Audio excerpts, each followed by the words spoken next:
Je vais te dire un truc que les devs ne veulent pas entendre aujourd'hui.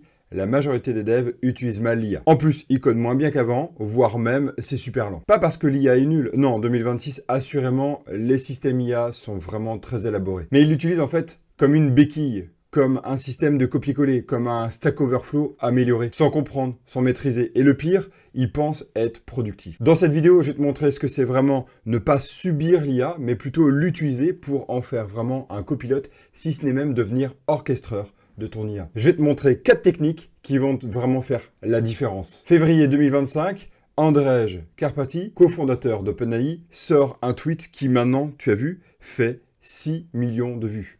Il parle d'un nouveau terme qu'il appelle vibe coding. Et depuis, tu le sais, c'est devenu un mot générique, connu de tout le monde. Je vibe code mon application. En gros, je fais quasiment plus rien. Nombre de développeurs se sont engouffrés dans le vibe coding. Cette idée que j'ai juste à mettre quelques prompts et c'est fini, tout se développe.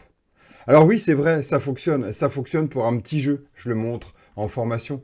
Ça fonctionne pour une petite application. Ça fonctionne pour une application déjà connue, un SaaS déjà fait maintes et maintes fois. Ça fonctionne aussi pour des projets jetables. Et d'ailleurs, il le dit, c'est des projets jetables. L'idée, c'est de faire du MVP, c'est pour permettre à un product owner de tester une idée avant de le proposer à l'équipe. Ça va être de tester ton idée ou de développer quelque chose pour toi rapidement. Sa formule, oublier le code qui existe, c'est vraiment pas une bonne idée quand on est en prod, quand on est en entreprise. Clairement, non, c'est important que tu gardes la maîtrise du code qui existe. En février 2026, Andrej Karpathy repasse sur ce terme vibe coding où il va parler d'agentic engineering. L'idée, c'est ne pas subir ou ne pas laisser tout faire. Non, c'est garder la maîtrise de ton développement tout en l'accélérant, l'optimisant grâce à l'IA. Le vibe coder, qu'est-ce qu'il fait? Il envoie un prompt, il attend, il a le retour, il a à peu près ce qu'il veut, il n'a pas ce qu'il veut, il sait pas, il va redemander.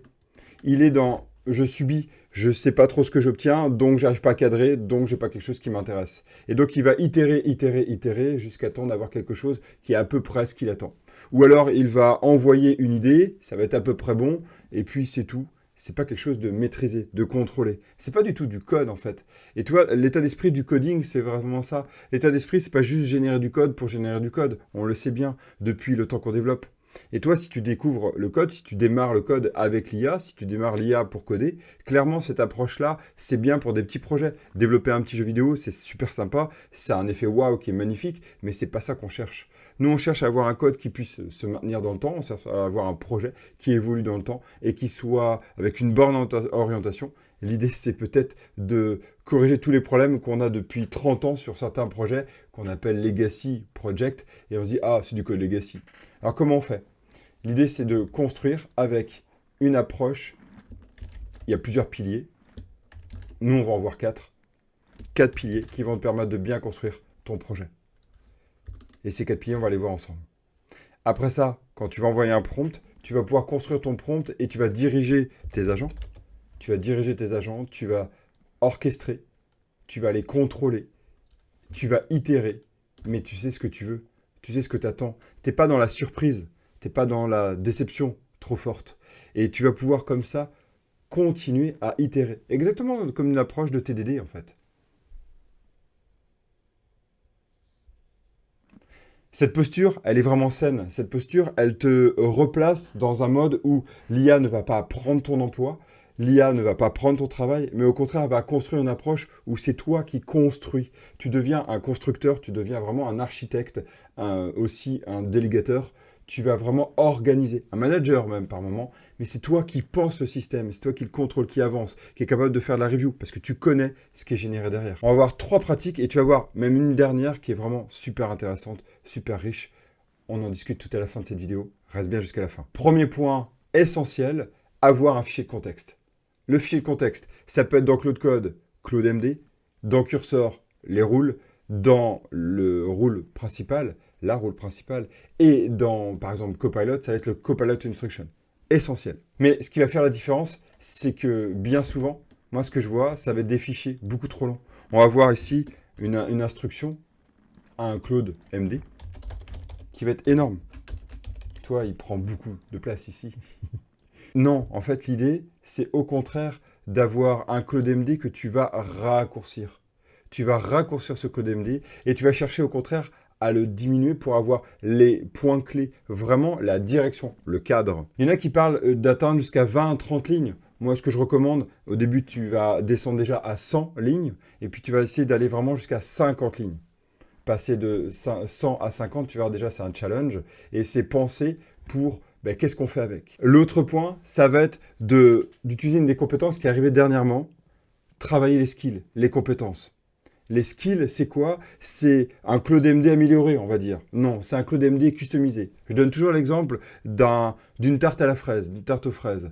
Quand tu fais une tarte aux fraises, eh bien, tu as des spécificités. Faire la pâte, c'est spécial. Faire la crème pâtissière, c'est spécial. Même ce que tu enduis sur, ce que tu vas choisir d'enduire sur les fraises, c'est pareil.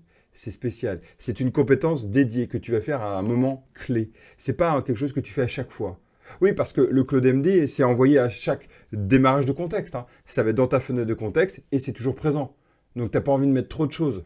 Donc, cette idée, c'est quoi? Tu vas préparer des skills. Tu vas en préparer plusieurs. Pas non plus 150. Ça sert à rien. Ça fait trop de bruit. Mais des skills dédiés. Moi, par exemple, j'en ai une petite dizaine dans mon projet. Dans mes projets. Par exemple, un skill qui peut être intéressant, ça va être un skill qui va être pour la partie... Par exemple, de comment tu commites bien. J'en ai un autre qui est dédié sur la partie UX, UX/UI. Tu peux en rajouter sur la partie MR, etc., etc. Tu peux en faire 4, 5, 6. À toi de voir ceux qui sont importants. Un exemple typique qu'on a pu voir sur les réseaux, c'est 2D vers 3D. C'est Claude Cherny, le créateur de Claude Code, qui en parle. Une autre technique qui est essentielle, c'est quoi? C'est de partir sur le mode plan. Oui, tu vas planifier, tu vas échanger avec ton modèle pour vérifier si tout est OK. Ne pars pas directement tête baissée, on dit tête dans le guidon, tu sais, vers le développement. Petite parenthèse, c'est exactement ce que je recommandais quand je travaille avec des juniors, quand je les forme, pour dire, écoute, ne va pas tête baissée, n'avance pas directement, réfléchis, pose, essaye d'imaginer ce qu'il va voir, anticipe un peu. Et si tu n'es pas anticipé, applique le principe de TDD. Comment construire itérativement ton développement. Tu vois, c'est une approche qui existe depuis longtemps. On parle de mettre en comparaison le cycle en V avec l'agilité. Bon, c'est des débats qui sont éternels. Cette idée, en fait, c'est quoi? C'est comment tu peux itérer pour apprendre, mais aussi planifier un peu, planifier ton prochain pas d'après, mais aussi te dire, OK, je vais vers où? La vision, la direction de ta feature, par exemple. Ça sert à rien de parler du projet complet, de ta feature. Et tu vas itérer dessus. Donc, tu vois, le cadre, la vision, et après l'itération. Mais tu peux le faire aussi d'une autre façon, tu peux planifier une feature complète. Si tu as déjà cette habitude, quand tu es du métier, quand tu as déjà de l'expérience, tu vas pouvoir déjà avoir ces réflexes de comment je planifie, qu'est-ce qu'il y a à faire. Tu vois qu'on reprend encore le contrôle. Et cette idée de contrôle, elle est hyper importante. On ne laisse pas tout faire à l'IA. On l'utilise pour qu'elle nous serve. Donc ça va donner un système en 2 temps. D'abord, tu vas envoyer ton prompt ici. Tu vas envoyer ton prompt. Et ton prompt, après, ce que tu vas faire, c'est que tu vas aller le demander. Donc tu es passé avant. En étape numéro 1, ici, tu es passé avec le mode plan. Tu l'as demandé un mode plan. Un mode plan, donc dans Claude Code, tu peux lui passer en mode plan. Dans Cursor au Copilot aussi, tu as un mode, vraiment au moment de la discussion dans ton chat, tu peux lui demander. OK? Tu demandes en mode plan, tu vois ton prompt avec tout ce que tu as préparé en amont. Et lui, il va te sortir un plan que tu vas analyser. Ce plan-là, il va être intéressant pour toi. Tu vas pouvoir le contrôler, ce plan, on voit rien, mais c'est pas grave, tu vois l'idée. Ce plan-là, il a tout supprimé. Ce plan-là, tu vas l'analyser, tu vas discuter avec l'IA, avec ton modèle, peut-être faire des allers-retours avec ton modèle pour avoir enfin le plan qui t'intéresse. Et là, tu vas pouvoir lancer le go de on y va, c'est OK, check, on y va, et c'est parti, développement. On est dans l'ère de l'agentic. Clairement, les agents font beaucoup de choses. L'idée, en fait, c'est d'avoir des agents spécialisés, très spécialisés. Pas trop spécialisés, mais très spécialisés. Ils vont faire quelque chose et vont le faire bien. Ils vont utiliser des skills potentiellement. Ils vont être organisés pour faire quelque chose. Toi, ton boulot, ça va être quoi? Ça va être d'orchestrer l'ensemble. Ton boulot, en fait, ça va être vraiment de chercher à construire qui fait quoi en premier, comment tu vas les organiser. Avec Claude Code, d'ailleurs, tu as dû voir un des shorts que j'ai fait. Tu vas avoir la possibilité même de demander à Claude Code directement, donc à Claude derrière, de créer ce qu'on appelle des team leads.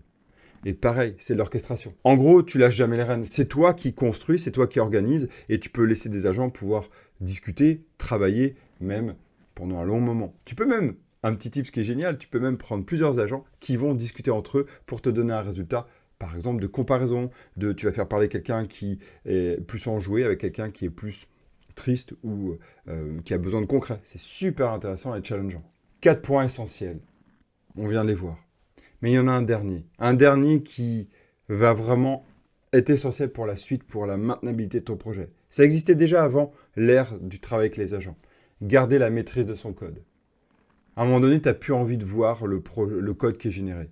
Dans ton projet, clairement, ça va être essentiel. Être capable de relire, être capable de comprendre, être capable de réorienter, c'est vraiment encore essentiel. Il y a encore des moments où l'IA va partir dans tous les sens, où il y aura des hallucinations, où ça ne va pas être exactement ce que tu attends. C'est normal, c'est une IA.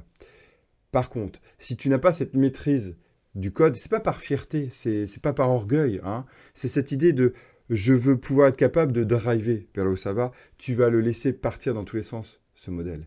Et c'est pas ça qui est cherché en entreprise. Tu veux livrer quelque chose que tu sais qui est bon. Donc cette capacité à relire, cette capacité à prendre du temps de voir ce qui est fait, ça va être vraiment ton travail de dev. Une IA qui va voir un projet qui est mal organisé va démultiplier cette mauvaise organisation. Une IA qui va voir un projet qui est bien organisé va accélérer cette bonne organisation si tu la drives, si tu l'organises comme il faut. Un an après avoir sorti la notion de vibe coding, Andrej Karpathy revient dessus, vraiment un an date pour date, et il nous parle d'agentic. Agentic parce que on n'écrit presque plus de code, assurément, mais ingénieur parce que c'est nous qui gardons la capacité à construire et orchestrer l'ensemble du développement. Et c'est ça qui fait qu'aujourd'hui, on est des agentic engineers. En tout cas, c'est ce qu'on va chercher à devenir. C'est la direction à avoir, la direction de développement. Clairement, on est sur cette ère-là. Je t'en parlais déjà l'année dernière. Être bon dev en 2026, c'est ne pas subir l'IA. Ce n'est pas laisser tout faire, c'est créer une ingénierie avec l'IA. On continuera à parler d'IA et de bonnes pratiques. Abonne-toi pour avoir les notifs pour les prochaines vidéos. Et d'ici là, reste curieux, reste curieuse.